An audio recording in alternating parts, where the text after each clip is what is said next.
Bienvenue voyageurs dans la caravane de la Gitane sans filtre. Je vous retrouve pour votre horoscope qui couvrira la période du 21 juillet au 4 août 2024. Alors j'espère que ce mois de juillet ne vous a pas trop chahuté.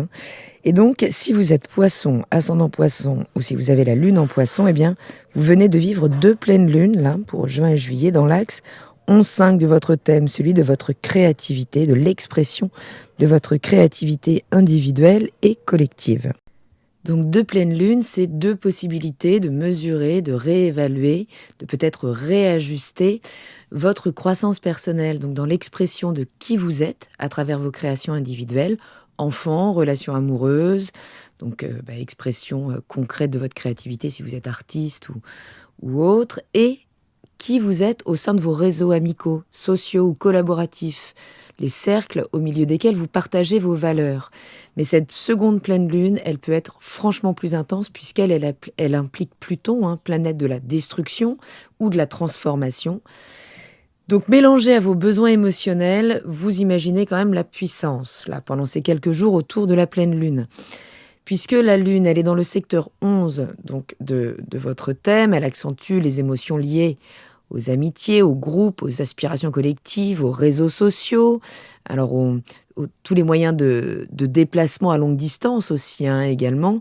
Et conjointe à Pluton, elle indique bien des transformations profondes dans ces domaines. Peut-être le renouvellement même de ces domaines, mais de manière beaucoup plus authentique, beaucoup plus intègre. Donc, vous pourriez vivre là des changements intenses au sein de vos réseaux sociaux, peut-être avec des révélations ou des purifications émotionnelles, donc concernant vos amitiés et vos idéaux aussi, tous vos rêves collectifs. Le soleil, forcément, il est en face pendant une pleine lune. Donc, la conscience de soi, l'énergie est comme un projecteur là qui regarde ce qui se passe en face dans cette conjonction de la Lune et de Pluton. Donc, c'est un secteur dans lequel vous allez vous investir votre énergie, votre conscience. On parle ici du secteur donc de l'expression, de la créativité individuelle, des loisirs, des enfants, des relations amoureuses. Donc, c'est un secteur qui pourrait vous accaparer là pendant ce dernier mois. Et peut-être vous confronter donc à des oppositions importantes, à des tensions intérieures, puisque Pluton rétrograde. Je vous invite à aller écouter l'analyse générale sur la dynamique globale de cette pleine lune, qui nous met une nouvelle fois face à nos responsabilités, là, tout en se sentant nourri quand même émotionnellement. C'est-à-dire qu'on réévalue les choses à la mesure de comme on se sent nourri. Donc vous êtes confronté peut-être à votre ego ou à l'ego de l'autre pour que les choses se rééquilibrent et que les relations amicales soient réellement authentiques et plus dans des rapports de force. Mars entre en Gémeaux dans le secteur du foyer, du lieu de vie, des racines familiales, le secteur 4 de votre thème. Donc Mars en Gémeaux, il est moins soupolé, il est plus conciliant, l'action s'adapte davantage. Mais c'est également une action qui peut s'éparpiller, c'est toujours le risque en Gémeaux. Donc ce secteur-là, du foyer, des racines, du lieu de vie, pourrait être le théâtre là d'une certaine concentration de votre énergie. Donc peut-être, alors pour être proactive dans ce secteur, mais également, attention, là où est Mars, il peut également y avoir un peu d'agressivité verbale en Gémeaux, ou des conflits, plus globalement au sein de la vie domestique. Donc vous pourriez là ressentir le besoin de prendre des initiatives pour améliorer justement votre environnement familial, peut-être pour résoudre des conflits, ou déménager dans les environs, peut-être vous rapprocher de la famille ou des frères et sœurs.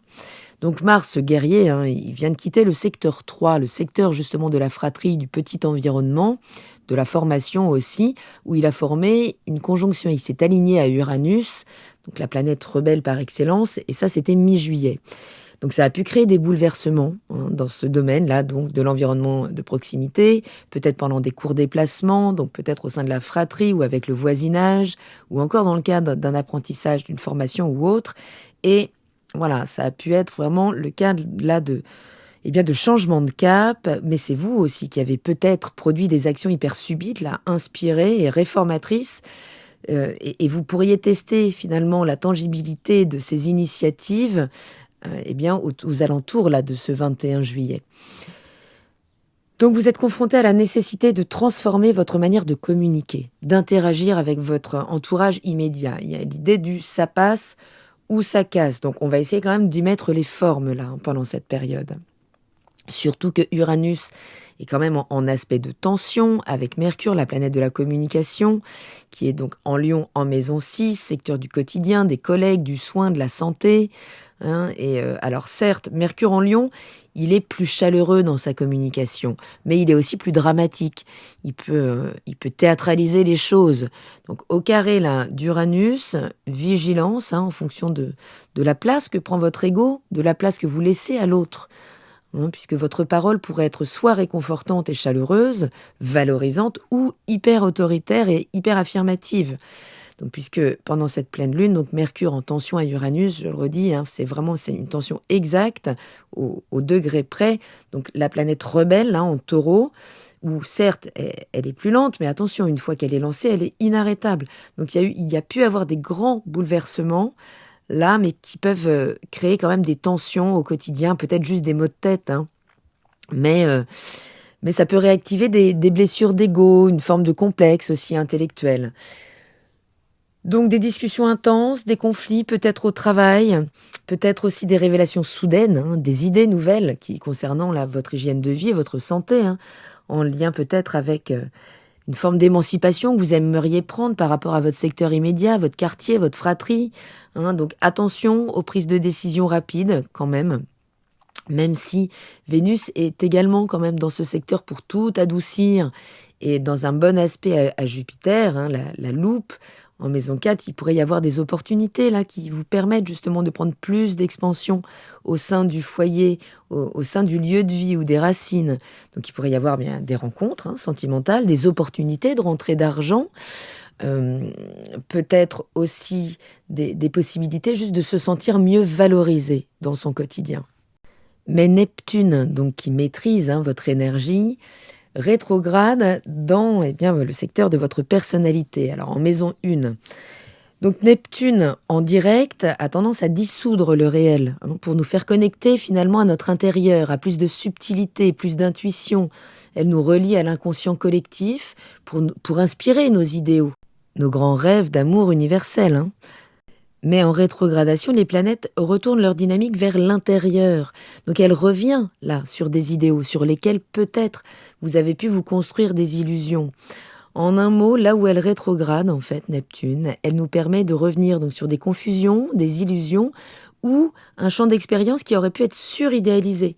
Alors, dans la vie précédente, cette incarnation, on parle beaucoup de système karmique avec les rétrogradations. Mais en maison 1, ça concerne votre image, ce que vous présentez au monde, qui doit s'affiner, se dépouiller de sa confusion, de s'éclaircir en fait. On peut parler aussi d'une forme d'intoxication énergétique, d'une trop grande porosité à votre environnement qui pourrait vous influencer démesurément. Ou on peut parler d'addiction aussi, qui viennent brouiller la conscience. Ça peut nous parler aussi de spiritualité, de croyance. En tout cas, il y a un nettoyage. La Neptune revient en arrière pour finir son grand nettoyage de croyances en Poisson, de croyances peut-être sur vous-même, là, pour pouvoir vous en débarrasser une bonne fois pour toutes. Mais ça peut passer là quand même par une période de confusion ou de réévaluation de vous, avant de passer donc une bonne fois pour toutes dans le signe du Bélier. Donc travaillez à affiner votre compréhension de vous-même. Je vous propose de faire un tour donc de ces périodes, voir lesquelles vous seront un petit peu plus favorables, d'autres peut-être un petit peu plus tendues, en fonction des ingrès lunaires. L'ingrès, c'est le moment où une planète ou un luminaire franchit le seuil d'une nouvelle énergie.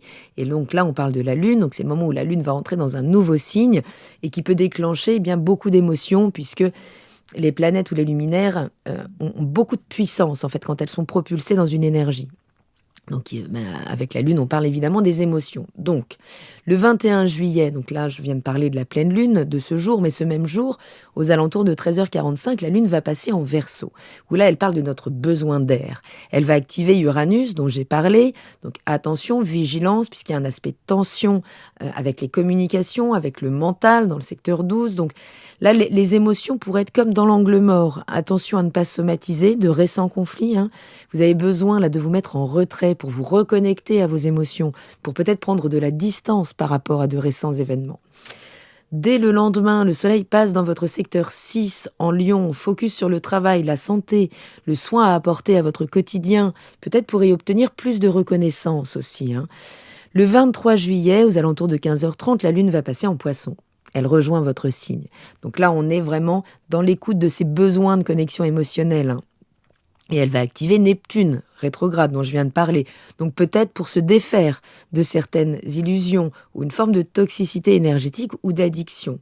Mais ça vous est forcément favorable, hein, ça va redynamiser tout votre secteur émotionnel. Donc vos émotions vont être stimulées, évidemment. Alors peut-être par la frustration, hein, dans votre rapport à l'autre, puisque à un moment, elle va croiser la trajectoire de Saturne, qui rétrograde aussi, vous place des limites intérieure, peut-être par le jugement, peut-être par la culpabilité. Mais voilà, l'idée maîtresse, c'est de vous défaire de dernières illusions ou désillusions. D'accord ? Neptune rétrograde vous aide à mesurer la réalité de vos idéaux pour leur permettre de s'incarner concrètement, en fait. Le 25 juillet, aux alentours de 17h, la Lune entre dans le signe du Bélier. Donc là, on parle de besoin d'action. Ça va activer Mars en Gémeaux. Donc, juste attention à ne pas surréagir pendant ces 2 jours, hein, lors de l'activation de Mars, mais ça va venir travailler votre secteur 2, le secteur de vos valeurs, de vos biens, peut-être de l'action nécessaire à mener pour protéger vos biens ou pour peut-être vous engager là dans de nouveaux investissements.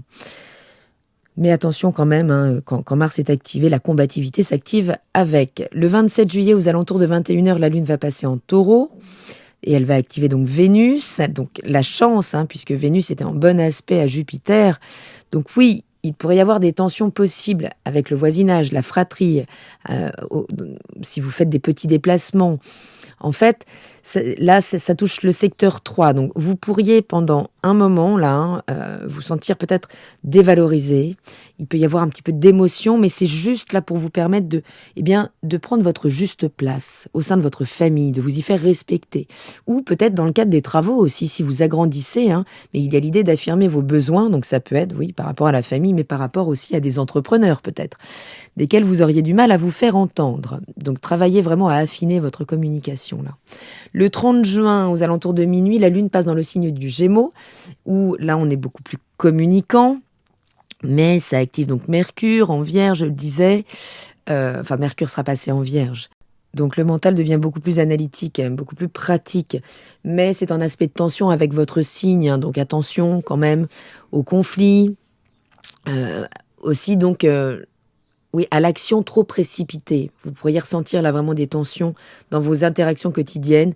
Ménagez-vous, affirmez-vous, mais soyez vigilants à ne pas rentrer dans des conflits d'ego, en fait. Le 1er août, aux alentours de 6h, la Lune passe dans le signe du Cancer, reparle. Donc là, on est en signe d'eau, donc c'est toujours en bon aspect. On parle de nos besoins de nourrir, nos besoins de sécurité émotionnelle. Mais là... dans le secteur 5, hein, de votre thème, vous pourriez être centré pendant ces 2 jours sur votre relation amoureuse, sur votre parentalité, sur votre créativité, être moins sociable, peut-être plus réactif justement en termes d'ego. Donc là, c'est le moment de se replier finalement, d'aller chercher du plaisir au sein de son confort, dans son cocon. Le 3 août à 14h, la Lune passe dans le signe du Lion et là vient finalement travailler notre besoin de reconnaissance, opposé à Pluton en Verseau. Donc attention, là vous avez la possibilité de revenir sur un conflit en lien avec vos réseaux amicaux, associatifs, collaboratifs, mais qui pourrait se solder par une fin de relation ou de collaboration qui soulevait là des rapports de force qui doivent se transformer, hein, ou avec lesquels il faut en finir. Le travail de Pluton, c'est ça, hein, ce qui ne peut être transformé, doit se terminer, doit être détruit. Le 4 août, aux alentours de 13h13, la nouvelle lune sera donc dans ce signe du Lion, sur le degré où était Vénus lors de la dernière pleine lune, et va travailler votre secteur 6. Donc c'est la possibilité vraiment de renouveler complètement là votre quotidien, d'améliorer votre hygiène de vie, d'améliorer votre relation aux collègues, d'améliorer vos conditions de vie quotidienne. Donc notez bien ces périodes-là, ce qui vous est favorable, entre le 23-24 juillet, attention, le 25-26. Ensuite, c'est un petit peu neutre. On revient sur des tensions le 30 juillet, 1er août. On revient dans quelque chose qui vous est plus favorable, mais ce sera un petit peu en up and down. On est vraiment là en train de transformer les croyances de fond sur soi-même. Donc ça peut être évidemment sollicité par l'extérieur, par l'entourage. Hein, les amitiés là pourraient se transformer. tout ce qui ne vous correspond plus, ce qui ne correspond plus à votre image de vous dans toute son authenticité, dans toute son intégrité, là, pourrait effectivement être transformé. Les domaines créatifs, les loisirs seront valorisés, favorisés. Vous pourriez vous sentir particulièrement inspiré là pour vous engager dans des projets artistiques ou à travers une relation ou juste dans l'échange avec vos enfants. Beaucoup d'énergie donc au sein de la famille, de la maison, avec un potentiel de conflit, certes, mais aussi un encouragement à prendre des initiatives constructives visant à améliorer votre environnement domestique. C'est une période peut-être de confusion sur votre identité personnelle. L'idée, c'est de la réévaluer justement pour ressentir mais quelle est la plus authentique à montrer au monde. Donc c'est une période pour affiner vos rêves personnels, pour mieux comprendre vos aspirations profondes. Donc oui, des conflits, des discussions intenses aussi dans le cadre du travail, dans le cadre de la santé, de votre routine de vie. Donc il sera important d'aborder ces sujets-là avec tact, rester ouvert aux nouvelles idées, aux solutions innovantes. Mais il peut y avoir de la chance aussi quand même, puisque amour, argent, revalorisation, Vénus travaille avec Jupiter là pour vous permettre de prendre de l'expansion concrète. Donc oui, une période de transformation, de défis, touchant à des domaines variés, aux amitiés, à votre expression créative, peut-être à votre vie domestique. L'idée, c'est d'affiner votre identité personnelle, d'affiner votre communication, votre manière de communiquer cette identité personnelle pour plus de confort au quotidien, plus de confort peut-être au travail. L'idée, c'est d'approcher vraiment les défis là de manière ouverte, flexible pour vraiment profiter des opportunités de croissance qui pourraient être importantes pendant cette période. Voilà voyageurs, je vous remercie pour votre écoute, j'espère avoir un petit peu éclairé le chemin. Je vous embrasse et je vous dis à très bientôt dans la caravane de la Gitane sans filtre. Salut!